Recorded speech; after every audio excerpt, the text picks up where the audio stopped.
আসসালামু আলাইকুম। আজ আমি খুবই মজাদার আনারসের কেক তৈরি করে দেখাবো। আর এখানে কেক তৈরি থেকে কেক ডেকোরেশন পর্যন্ত A to Z থাকবে এই ভিডিওতে। তো চলুন শুরু করি। প্রথমে আমি কেক তৈরি করে নিব। এর জন্য শুকনো উপকরণ আমি তৈরি করে রাখছি। এখানে 1/4 কাপ দিয়ে মুখ সমান করে 3 কাপ ময়দা নিয়ে নিলাম, অর্থাৎ 3/4 কাপ ময়দা, 1 চা চামচ বেকিং পাউডার, 1 চিমটি লবণ একবার ছেঁকে নিয়েছি। ময়দাটা সাইড করে রাখছি। এখানে নিয়েছি 3টা ডিমের সাদা অংশ। প্রথমে বিটারে লো স্পিডে, এরপর হাই স্পিডে দিয়ে এইভাবে আমি ফোম তৈরি করে নিয়েছি, পাতলা একটা ফোম। এরপর আমি চিনি দিয়ে দিলাম 1/4 কাপ দিয়ে 3বারে দিব চিনি, অর্থাৎ 3/4 কাপ চিনি দিব। চিনিটা খুব ভালো করে গলিয়ে নিতে হবে, শিওর থাকতে হবে যেন সম্পূর্ণ চিনি গলে যায় ভালো করে। তো আমার চিনি গলে গিয়েছে, আর এখানে ফুল লেকলে দেখতে পাচ্ছেন সাথে সাথে মিলিয়ে যাচ্ছে না। তো ডিমের ফোমটা এরকম হইতে হবে।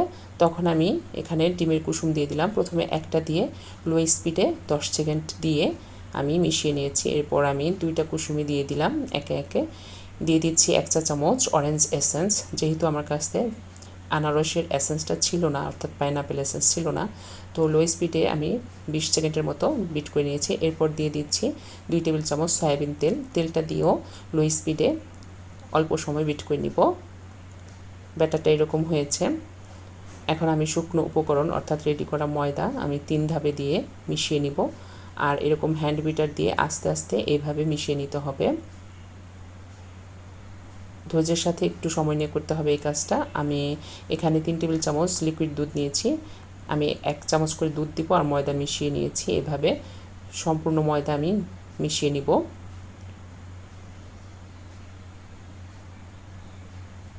ব্যাটারটা এরকম হবে। এখন আগে থেকে তেল ব্রাশ করা একটা রেডি করা মোল্ডে আমি ব্যাটার ঢেলে নিলাম। কাঠি দিয়ে এরকম বাতাসটা বের করে দিয়ে ট্যাপ করে নিলাম কয়েকবার জোরে জোরে। আর এখানে 10 মিনিট আগে মিডিয়াম হিটে আমি একটা হাঁড়ি গরম করে রেখেছি। চুলায় এবার হাঁড়ির মধ্যে আমি মোল্ডটা বসিয়ে দিলাম। চুলার লো স্পিডে আমি 40 মিনিটের মতো কেকটা বেক করেছি। কেকটা একদম পারফেক্ট বেক হয়েছে, দেখতে পাচ্ছেন কাঠিটা একদম ক্লিন এসেছে। এখন আমি এখানে 1 কাপ আনারস কুচি আর 1 কাপ পানি দিয়ে দিলাম। 1 থেকে 1.5 কাপ। আনারসটা একদম নরম আর পাকা মিষ্টি হতে হবে। এখানে আমি 3 টেবিল চামচের মতো চিনি দিয়ে দিয়েছি। এরকম নরম করে চুলা থেকে নামিয়ে ছেঁকে নিতে হবে। তো একদম মিষ্টি আনারস না, সরি, একটু টক মিষ্টি হলে ভালো হয়।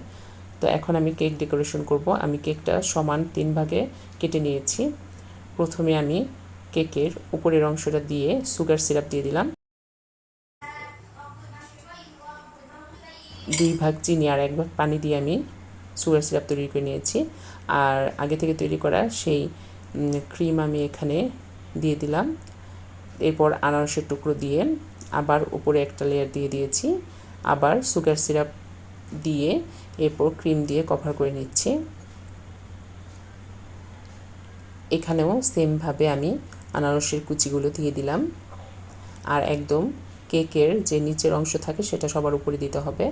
আবার সুগার সিরাপ দিয়ে দিলাম। এবার ক্রিমটা সমান করে নিলাম। আপনাদের কাছে এরকম জিনিস না থাকলে যে কার্ড থাকে ভিজিটিং কার্ড, সেটা দিয়েও করতে পারবেন। এবার উপরে ক্রিম দিয়ে দিচ্ছি বেশি করে। আর এরকম একটা প্যালেট নাইফ ব্যবহার করবেন, তা না হলে স্টিলের যে স্কেল থাকে সেটা দিয়েও হবে।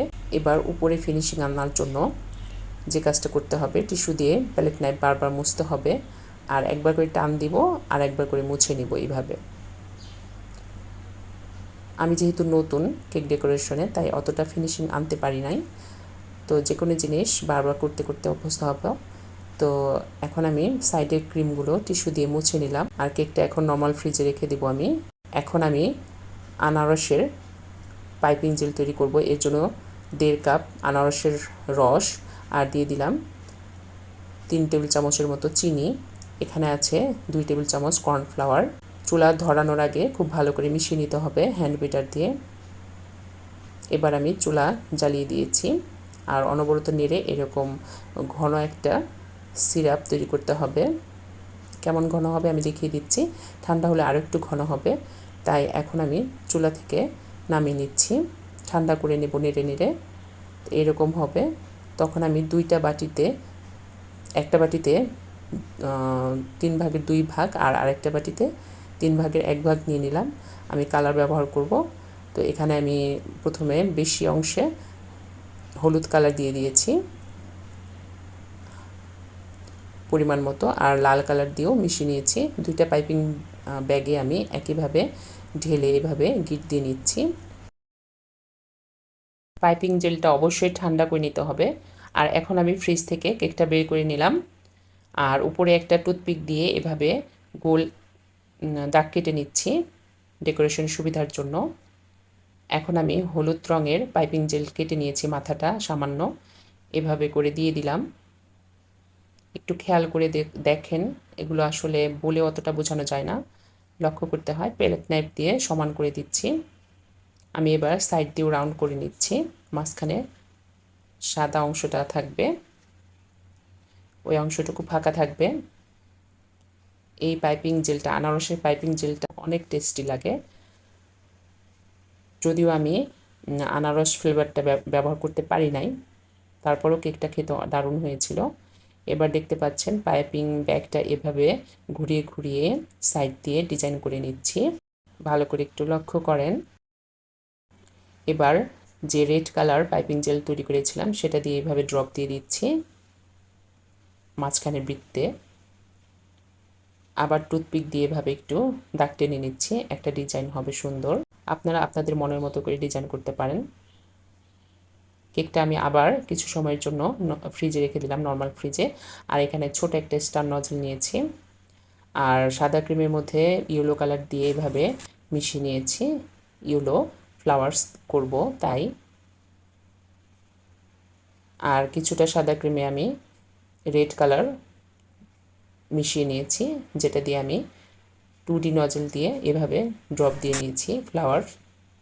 কেকটা কেটে দেখাচ্ছি কতটা সফট হয়েছে, আর ভীষণ ইয়ামি ছিল কেকটা খেতে। সবাই অনেক ভালো বলেছে খেয়ে। তো এভাবে একবার বানিয়ে খাবেন, সবার ভালো লাগবে। আল্লাহ হাফেজ।